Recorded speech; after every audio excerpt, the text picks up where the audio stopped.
Assalamualaikum warahmatullahi wabarakatuh. Perkenalkan, nama saya Rida Wahyuningsih, Prodi PAI 2A Steno Temanggung. Di sini saya akan menjelaskan tentang konsep dasar sosiologi pendidikan. Sosiologi secara etimologi berasal dari kata Latin socius dan kata Yunani logos.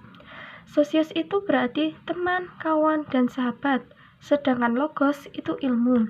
Jadi sosiologi berarti ilmu yang mempelajari tentang hubungan dalam masyarakat.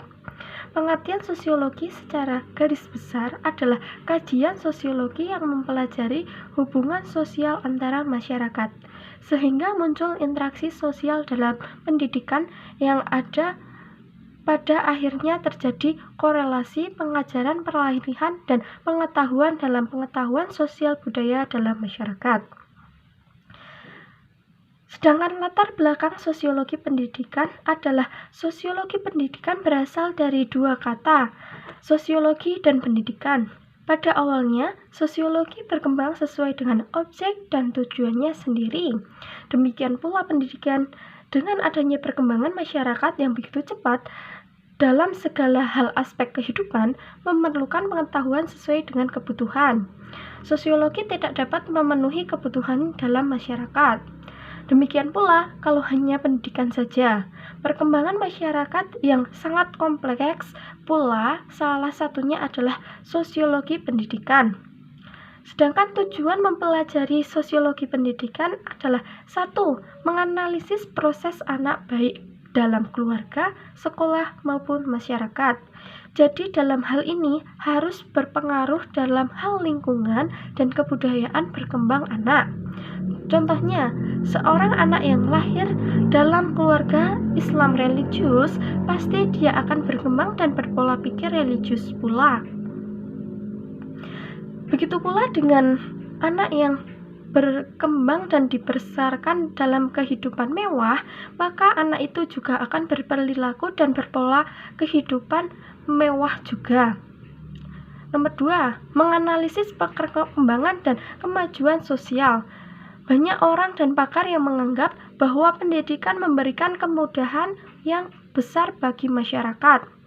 Karena dengan identitas pendidikan yang tinggi, akan lebih mampu berada di jabatan yang lebih tinggi, serta penghasilan yang tinggi pula, guna memenuhi kesejahteraan sosial.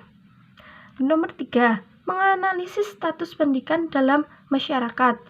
Berdirinya suatu pendidikan dalam masyarakat sering disesuaikan dengan ikatan daerah di mana terdapat lembaga pendidikan itu berada. Sebagai contoh, di daerah kabupaten atau kota dengan keadaan mudah dijumpai, diakses, terdapat banyak anak pula, terjamin kesejahteraan dosen atau guru yang memadai dan mahir dalam bidang tertentu.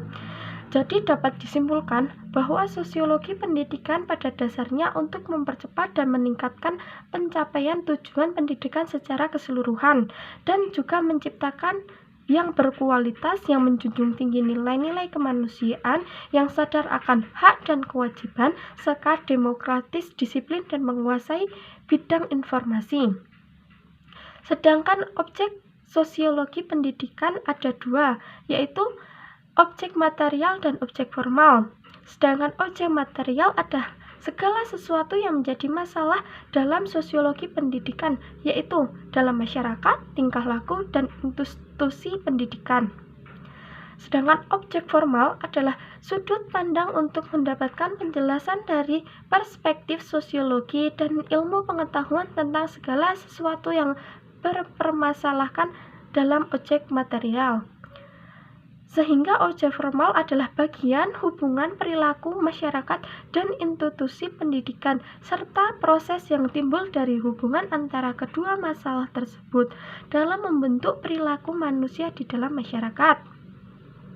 Sedangkan ruang lingkup sosiologi pendidikan yaitu meliputi hubungan pendidikan dan masyarakat, struktur sosial, proses sosial, dan perubahan sosial. Contoh, interaksi guru dan siswa. Interaksi ini timbul dalam lembaga pendidikan yang bentuknya selalu berkaitan dengan pengajaran dan penyampaian pengetahuan antara guru dan siswa. Dinamika kelompok di organisme intrasekolah. Jadi problem ini menjadi fokus dalam pembahasan sosiologi pendidikan karena dalam kelompok sosial di lembaga pendidikan selalu berkaitan erat dengan organisme intrasekolah. Sedangkan struktur dan fungsi sistem pendidikan memfokuskan diri pada penanganan antara struktur dan sistem yang ada di dunia pendidikan. Sedangkan wilayah penelitian sosiologi pendidikan sangatlah luas, meliputi hubungan pendidikan dengan masyarakat, pengaruh sosial sekolah dengan pembentukan kepribadian dan perilaku, pengaruh perubahan sosial terhadap sekolah, anak didik, dan sebagainya. Jadi pentingnya mempelajari sosiologi dalam proses pembelajaran adalah untuk mempelajari perubahan-perubahan sosial yang terjadi dalam kaitannya dalam pendidikan agar pendidikan dapat mengikuti dan mempelopori laju perkembangan dan tidak ketinggalan dalam dinamika perubahan. Sekian penjelasan yang bisa saya sampaikan. Semoga bermanfaat bagi kita semua. Billahi taufiq wal hidayah. Wassalamualaikum warahmatullahi wabarakatuh.